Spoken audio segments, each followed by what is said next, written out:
Voilà, je vous présente aujourd'hui le Roman album de Ufolobo Grandizer. Et je vais en profiter pour vous raconter quelques petites choses sur Goldorak parce qu'il y a quand même beaucoup d'âneries qui circulent. Commencez par celle-là, la première ânerie qui circule, bon pour ceux qui s'y connaissent déjà un petit peu, c'est que donc Actarus en VO il s'appelle Duke Fried.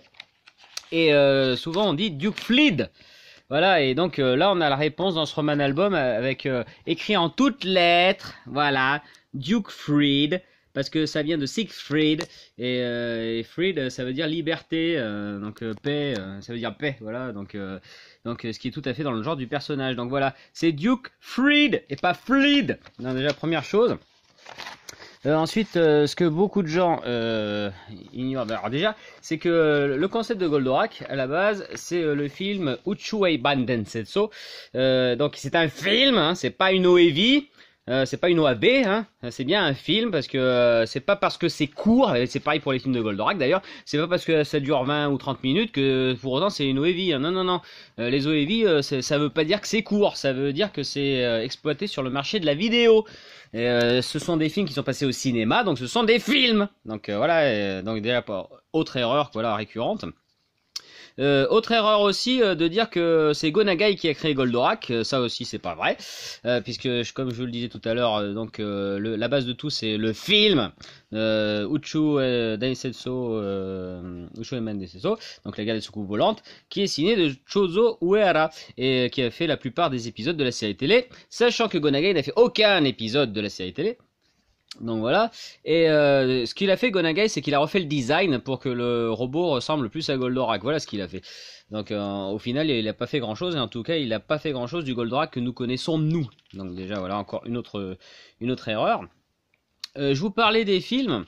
Alors là aussi, il y a plein de trucs à mettre au point au niveau des films. Alors, il y a eu un film qui est sorti au cinéma en France de Goldorak, mais qui n'est absolument pas un film, c'était un montage d'épisodes télé. Donc voilà, qui ont été mis bout à bout. Mais ce qu'il faut savoir, c'est que ce n'est pas juste un montage d'épisodes télé mis bout à bout, parce que du coup plein de gens se sont amusés à refaire le montage de ce fameux film, et l'ont mis sur YouTube et compagnie, en disant voilà, ça c'est le film de Goldorak tel qu'il est passé au cinéma. Ben non, parce qu'ils se sont pas contentés tout connement de monter les épisodes entre eux. Non, ils se sont quand même donné la peine en France de refaire un nouveau doublage pour ce film, ce qui fait que même si ce sont les mêmes voix, il n'y a pas de problème, mais les dialogues sont différents. Donc c'est un nouveau doublage. Donc souvent vous avez vu ce fameux montage, donc sur YouTube ou autre, mais ce n'est absolument pas le film tel qu'il a été projeté au cinéma, puisque comme je vous dis, c'est un redoublage. Néanmoins, ce redoublage il existe, hein, donc vous pouvez aussi le trouver sur le net, mais un petit peu plus difficilement, mais il y est, hein. Donc faut pas faire l'erreur.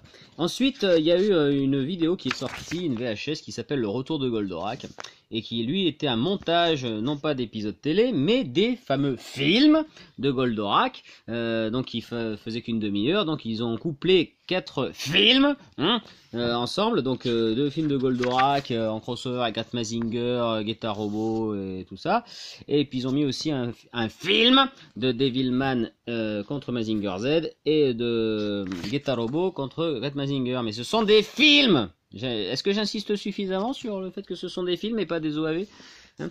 Donc moi je dis OAV pour Original Animation for Video. Voilà, parce que OAV, si vous savez même pas ce que ça veut dire Original Animation pour la vidéo.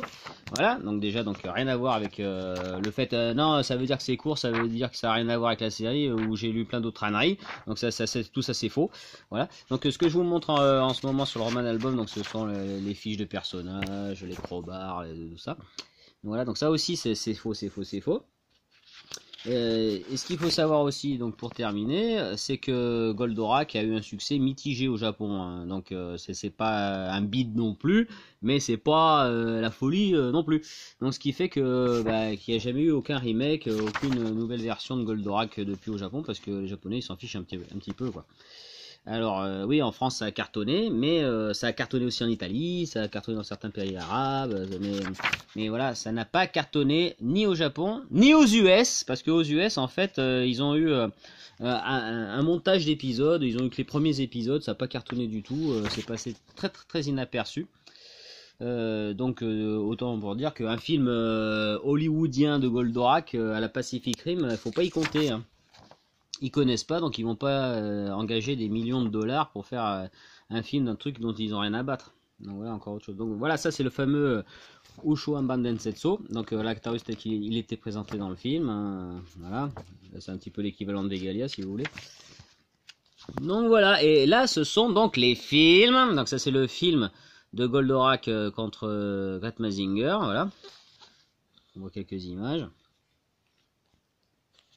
Donc c'est un film, hein, c'est pas un OAV, je le dirai jamais assez. Et ça c'est l'autre film, donc avec l'attaque du Dragosaure ou du Dragondosaure, ou peu importe la version dont on parle. Et ce que je voulais aussi ajouter donc à propos de ces films, donc ce montage donc en VHS a donc eu un premier doublage. Ensuite chez Dybex sont ressortis dans les années 2000 un nouveau doublage. Donc ce coup-ci c'était plus tous les films montés ensemble, mais bien les films séparément. Et puis, quand vous avez eu le DVD des films de Mazinger Z, là, vous avez eu un troisième doublage. Donc, ces fameux films de Goldorak existent avec 3 doublages différents. Dans 2 d'entre eux, c'est bien Daniel Gall qui est la voix d'Actarus, hein, c'est la voix d'époque, mais pas dans le dernier, malheureusement, parce qu'il était décédé depuis. Voilà. Et là, vous avez donc un petit topo avec tous les épisodes chroniqués. Voilà, donc j'espère que vous avez bien retenu un peu tout ce que je vous ai raconté là, parce que du coup, il y a plein d'âneries qui sont dit, compulsées et tout ça, et il faut arrêter de les dire, quoi. Voilà, voilà. Bon, je crois que j'ai à peu près tout dit, ou j'ai peut-être encore oublié des trucs, c'est possible. Je vous ai parlé des films, je vous ai parlé de l'origine de Goldorak. Il y a plusieurs mangas aussi, donc aucun n'est le manga de base, hein. Il y en a un seul sur lequel Gonagai a un petit peu bossé. Les autres, il y a marqué qui fait le scénario, mais en fait même pas. Et puis aucun n'est vraiment complètement proche du dessin animé tel qu'on le connaît. Donc voilà, encore une fois. Donc on a eu 2 de ces mangas en France. Il y en a un troisième qui sort en ce moment chez Hachette avec le Goldorak à monter, que je ne connaissais pas. Voilà, puis il y a encore d'autres versions. Là vous avez aussi les chansons. Voilà. Donc ça c'est un excellent livre. Bon bien sûr c'est forcément tout en japonais, vous en doutez bien. Mais c'est un petit peu celui qu'il vous faut. Donc le roman album de Grendizer.